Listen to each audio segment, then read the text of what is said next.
سلام دوستان، خیلی خوش اومدید به یه ویدیوی جدید. یه نظرسنجی گذاشتم اگه خاطرتون باشه چند وقت پیش و اونجا گفتم که خب شما دوست دارین راجع به چی صحبت بشه، ویدیو بعدی راجع به چی باشه و اکثریت دوستان خب با بیورد بتمن و دلایل کنسلیش موافقت کرده بودن که تو این ویدیو هم میخوایم بریم سراغ همون. مرسی که ما رو حمایت میکنین.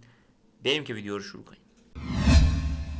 خب سریال بیورد بتمن از سال 2013 پخشش شروع شد و میشه گفتش که از 13 جولای 2013 از شبکه کارتون نتورک پخش شد، اما بعد از 4 ماه که از پخشش میگذشت به طرز خیلی ناگهانی بدون اطلاع رسانی قبلی کارتون نتورک از برنامه‌های پخشش بیورد بتمن رو کلا حذف کرد و نهایتا جولای 2014 پخش قسمتاش ادامه پیدا کرد تا سپتامبر 2014 و انگار میشه گفت حدوداً یک سالی فاصله افتاد و دیگر از کارتون نتورک پخش نشد. از شبکه تونامی که به حساب یکی از زیر مجموعه های شبکه ادالت سویم بود پخش شد و نهایتاً با 26 اپیزود سریال به کار خودش پایان داد و دیگه هم هیچ وقت ادامه پیدا نکرد.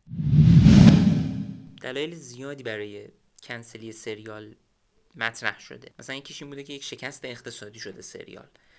چرا؟ به خاطر اینکه همونجوری که فیلم های بتگرل یا انیمیشن اسکوب نسخه به حساب حالا کریسمسیش، الان عنوانش دقیقا تو ذهنم نیست، این دوتا خب دوتا از آثار وارنر بودن که به خاطر اینکه وارنر نمیخواست مالیات بده با اینکه کامل ساخته شده بودن و 80% تقریبا تکمیل شده بود، وارنر تصمیم گرفت که اصلا اینها رو اکران نکنه یا پخش نکنه به خاطر اینکه بخواد از زیر اون مالیاتش در بره و نخواد برای اینها مالیات بپردازه. یکی از دلایلی که برای سریال بیورد بتمن هم منتشر شده همینه که خب میخواستن مالیات ندن و واسه همین کلا دیگه بیخیال اصلا ساختنش و فصلای دیگه شدن. قبول داریم که سریال سری نقاط ضعف داشت، مثلا حالا استفادهش از CGI که به عنوان انیمیشن استفاده شده بود یا آرت استایلش، طراحی کرکترهای جدیدی که خب وارد کرده بود، کرکترهای کمتر شناخته شده ای که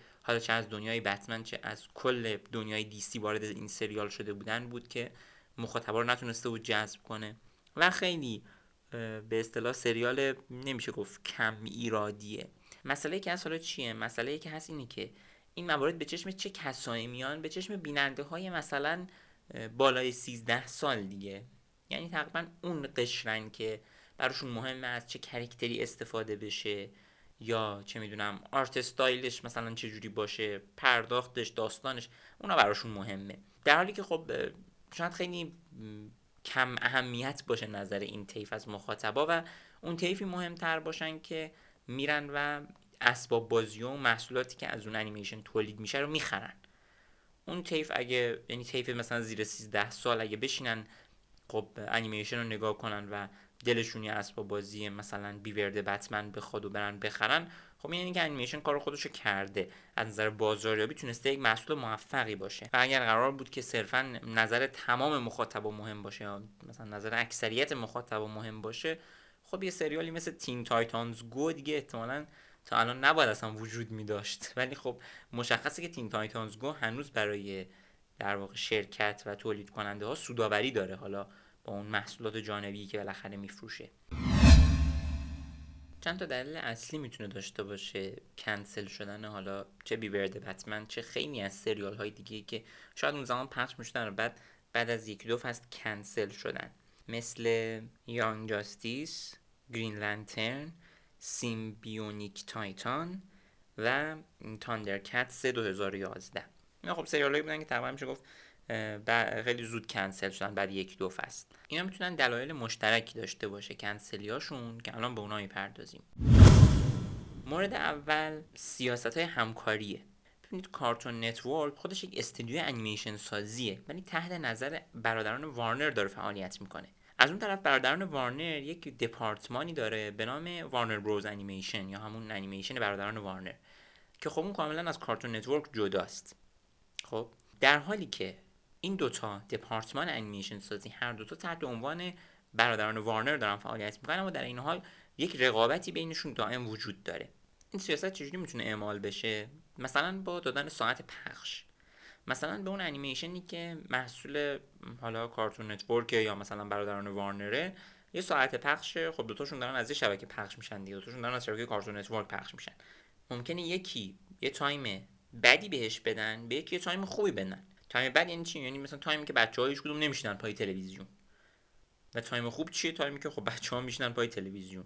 مثلا پنج شنبه جمعه های ما، حالا اونا شنبه یک شنبه دارن انگار، مثلا خب برای اونا شنبه یک شنبه تایم خوبیه. ولی روزهای دیگه ممکنه تایم خیلی ایدئالی نباشه که بچه‌ها بشینن پای تلویزیون یا انیمیشن. متاسفانه بیورد بتمن جز انیمیشنه بود که از این در واقع زمانبندی بد رنج می‌برد و شاید این توی تعداد بیننده ها و کسایی که دیدنش خب تاثیر داشت که نهایتاً منجر به کنسلیش شد. مسئله دوم، ژانر. بیورد بتمن یک جور سریال انیمیشنی با ژانر اکشن بود و در دوره پخش شد که خیلی اکشن طرفدار نداشت. یعنی خب اون دوره که بتمن پخش شد تقریبا میشه گفت همون سال 2013 و اینا، دورانی بود که انیمیشنایی مثلا ادونچر تایم یا رگولار شو یا دنیای شگفت‌انگیز گامبال خیلی دیده میشدن و در مرکز توجه بودن و راجبشون خیلی صحبت میشد. ولی انیمیشن های اکشن خیلی خواهان نداشتن، مثل همون سریال انیمیشن گرین لنترن یا همون تاندرکتس 2011 که جلوتر گفتم. اینا خب با اینکه ژانرشون اکشن بود اما یا هیچکس طالب اینها نبود. در واقع بیورد بتمن هم به همین مشکل خورد، در یک دوره ای عملا پخش شد که انیمیشن اکشن خیلی خواهان نداشت. مسئله سوم، حمایت نکردن کمپانی های اسباب بازی سازی. در واقع خیلی از سریال های انیمیشنی، حالا حداقل اون موقع توی آمریکا، بیشتر میشه گفت درآمدشون رو از چی به دست می آوردن؟ از فروش اسباب بازی به دست می آوردن. یعنی حالا یه بخشی که مثلا اون میشه گفت تبلیغاتی بود که وسط هر اپیزود پخش میشد و بخش مهمترش فروش اسباب بازی‌های برگرفته از اون انیمیشن بود. وقتی که یک انیمیشنی یک خط اسباب بازی به اصطلاح ثابتی نداشته باشه، یک سری اسباب بازی که به حساب تضمین بدن که آقا این سری ساخته میشه برای این سریال انیمیشنی، خب وقتی همچین چیزی نباشه به تبع اون سریال نمیتونه اصلا به سوددهی مناسب برسه. وقتی به سوددهی نرسه خب طبیعتا کنسل میشه.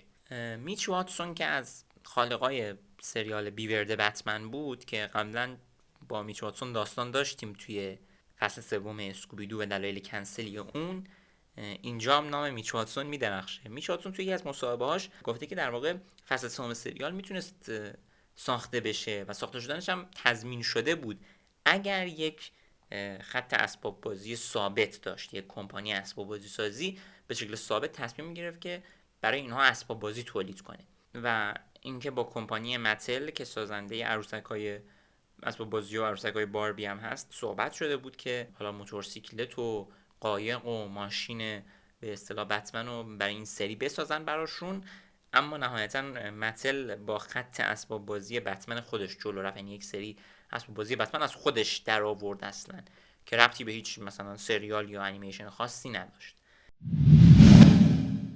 البته نمیشه که متل رو مقصر دونست به خاطر اینکه تصمیم نگرفته سریال رو ساپورت کنه. در واقع مثلا یه سریال انیمیشنی مثل یانگ جاستیس که خط اسباب بازی ثابت خودش رو داشت، خب نتونست اون فروشی که باید رو داشته باشه و اسباب بازیاش چندان به چشم بچه ها نیومدن. همینطور در مورد فانوس سبز، خب به خاطر عملکرد ضعیفی که فیلم سینمایی فانوس سبز 2011 با بازی رایان رینولدز داشت، خب طبیعتا سریال گرین لنترن هم که اومد بیرون کسی حاضر نبود براش اسباب بازی تولید کنه. یه جورایی دیگه گرین لنترن میشه گفتش که نفرین شده بود برای اینکه موفق بخواد بشه. و خب نهایتا هم که خب به بیورد بتمن برسیم، اونم حالا با وجود گذشتن از اون تجربه ها طبیعتا خب متل تصمیم گرفته که باشون قرارداد نبنده. مجموعاً اگه بخوایم به سریال نگاه کنیم، سریال سری پتانسیل ها داشت، ولی مسئلهش این بود که تصمیم گرفته بود از یه سری ویلن های کمتر شناخته شده و در این حال کرکترهای کمتر شناخته شده دنیای دی سی رو همه رو توی مجموعه بتمن جمع کنه. یعنی شاید اگه این سریال فوکوسش صرفا رو بتمن نبود، یعنی اسم بتمن رو یدک نمیکشید، یه سریالی بود مثلا جاستیس لیگ حالا با یک عنوان متفاوت در مورد یه سری از کاراکترهای متفاوت دیسی بود که خب تو هر قسمت به یکی میپرداخت، نحوه حالا تبدیل شدنشون با اون کاراکتر رو میگفت و در نهایت تیم اپ کردنشون و رویاروییشون با ویلن ها و اینا رو میگفت. شاید بهتر بود و اگر قرار بود یک سریال فقط بتمن باشه، خب میتونست هم در این حال از کاراکترهای شناخته شده هم کمتر شناخته شده در کنار هم استفاده کنه تا به یک فرمول موفق برسه. مثلا خب ما انارکی رو داریم که خیلی میبینیم شبیه جوکر درش آوردن، در حالی که خب این مثلا میتونست جوکر رو سریال معرفی کنه در یک اپیزود مثلا جدا، بعدا انارکی رو مثلا به عنوان دستیار یا همراه جوکر معرفی کنه، یا مثلا جوکر توی اپیزود، انارکی توی اپیزود دیگه، بعد در نهایت مثلا یه اپیزود باشه که این دو با هم تیم اپ میکنن. به نظرم اینجوری خیلی بهتر میشد. نهایتا مشخص هم از پایان فصل اول که نویسنده ها و کارگردانان برای فصل دوم برنامه داشتن روی هاروی دنت، ولی خب متاسفانه به سرانجام نمیرسه و کنسل میشه. خیلی ممنون که یه ویدیوی دیگه هم با من همراه بودین. اگه دوست داشتین لایک، کامنت و سابسکرایب یادتون نره و حتما ما رو دوستاتون هم معرفی کنین. ممنونم. تا ویدیوهای بعد، خداحافظ.